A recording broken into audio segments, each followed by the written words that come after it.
Bonjour, mon nom est Kalula Kalamba et je suis un membre actif de la communauté. Je voudrais commencer par remercier l'exécutif du Conseil de la communauté noire de Gatineau pour l'opportunité encore une fois donnée de célébrer ensemble cet acte de mémoire qui est le mois de l'histoire des Noirs, que j'appelle le mois de l'universel. Mieux faire ensemble, qui est le thème de l'année, nous invite ardemment aussi à coloniser le climat de ce beau pays d'accueil devenu nôtre. Le texte que je vous propose aujourd'hui est une invitation à cette marche vers le vivre ensemble harmonieux. Il s'intitule Le charme de l'hiver en temps de pandémie. La fureur des déconfinés. Il fait beau, même très beau. Il fait froid, même très froid. La météo est formelle. Il y aura beaucoup de neige cette nuit. Un système dépressionnaire généreux venant du sud nous laissera à la clé 10 à 20 centimètres de neige. On frissonne. Les impératifs des officiels sont clairs. Il va faire froid, très froid. La prudence routière est de mise. Sinon, restez chez vous. On ne se sent pas concerné, aucune course essentielle au programme. On sublime le confort du confinement. L'interdit est un délice. Au petit matin, un soleil radieux à la limite du voyeurisme s'infiltre indécent dans notre chambre et dévoile sans pudeur un ciel serein enrobé dans une tunique translucide en mousseline bleu-azul, ornée des franges argentées aux allures hypnotiques. La séduction est fatale, la résistance éphémère, la faiblesse humaine à découvert. On succombe à la succulence de la pomme et on sympathise avec Adam. Une frénésie hystérique subite m'habite. Je m'empresse d'enfiler dans l'ordre les vêtements d'hiver d'après le prescrit. Comment affronter sereinement le froid canadien? Un outil indispensable pour ne pas se laisser surprendre. Ne dit-on pas par ici qu'il n'y a pas de mauvaise saison, il n'y a que de mauvais habits? Enveloppé comme un astronaute, je valide le dicton et vais à la conquête de la marina. Trahison, le char a pris froid et ne démarre pas. Une autre leçon d'hiver. À proximité, une voiture providentielle et un câble salvateur nous tirent d'affaire. Quelques minutes plus tard, sur place, l'extase. Les rayons lumineux d'un soleil radin de saison s'étalent généreux sur la rivière gelée et invitent contagieux des audacieux heureux à s'éclater sur l'Outaouais.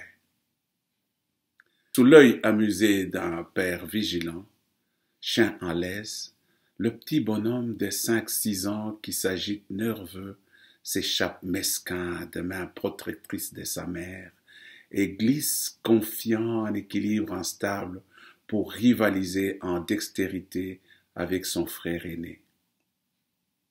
Au milieu des patineurs surexcités, l'amateur du ski à voile s'envole léger dans le ciel dégagé, en poussant un cri jubilatoire au-dessus de joueurs improvisés du hockey sur glace, nullement impressionnés par le spectacle aérien. Ils ont apprivoisé le jeu à leur guise. Déconfinés et sans masque, les jouisseurs gourmands regroupés par familles séparées profitent à distance respectable de ces moments fragiles, de cette belle journée de fin d'année d'un bonheur rare devenu interdit, un exutoire subtil pour une année mortifère. Rassuré, j'ajuste mes crampons. On ne peut être trop prudent dans l'appropriation culturelle. Le corps tendu, l'esprit en alerte, je lance conquérant un pas serré l'un après l'autre et colonise au fur et à mesure la cadence de la tortue qui émienne sur la surface de l'eau figée en mémoire de Jésus-Christ de Nazareth. La saison s'y prête. Le poids soutenu de mon corps légèrement arqué arrache un argonise rythmé, un cri de supplice cisaillé à cette patinoire géante qui craquelle comme un miroir brisé sans jamais céder d'un pouce. La brise insolente du vent glacial qui attaque impertinente les parties non couvertes de mon visage meurtri souffle au loin le chant nostalgique des tropiques pour célébrer le charme de l'hiver naissant. À ma droite, des bataillons entiers de plaisanciers, seuls ou en groupe, armés de cerfs-volants, skis alpins ou à voile, patins aiguisés, planches, soucoupes ou traîneaux à neige, répondent massivement à l'appel envoûtant des sirènes. Le labour systématique s'amorce et brise l'harmonie du paysage lunaire. La grâce du paradis enchanteur se dissipe vaporeuse comme dans un rêve. Sous la sûre des plébéantes, un père a retrouvé son âme d'enfance.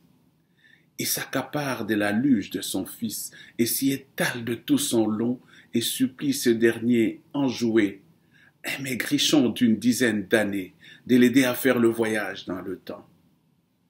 Le jeune homme obéissant et très studieux soigne à grosses gouttes froides sur ses encombrements saisonniers sans grand résultat.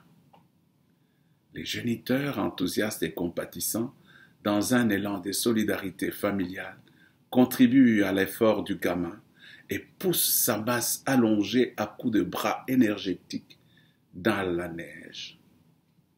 La glisse opère sur quelques pouces, ils jubilent à l'unisson, des souvenirs précieux pour le futur. 1 heure plus tard, répu, j'écoute attrister les supplications insistantes de mon corps flagellé et quitte le champ labouré, l'âme légère. J'essuie d'ailleurs et d'ici, prêt pour la longue marche hivernale. Sur le chemin de retour, la lune dans toute sa splendeur terne caresse aimante les cimes des allumettières tenues au garde-vous pour l'éternité dans le parc rescapé de la forêt bouchée. Le sublime exulte et fauche le réel. Je suis d'ailleurs et d'ici l'âme sereine, apprêtée pour la longue marche astrale. Merci.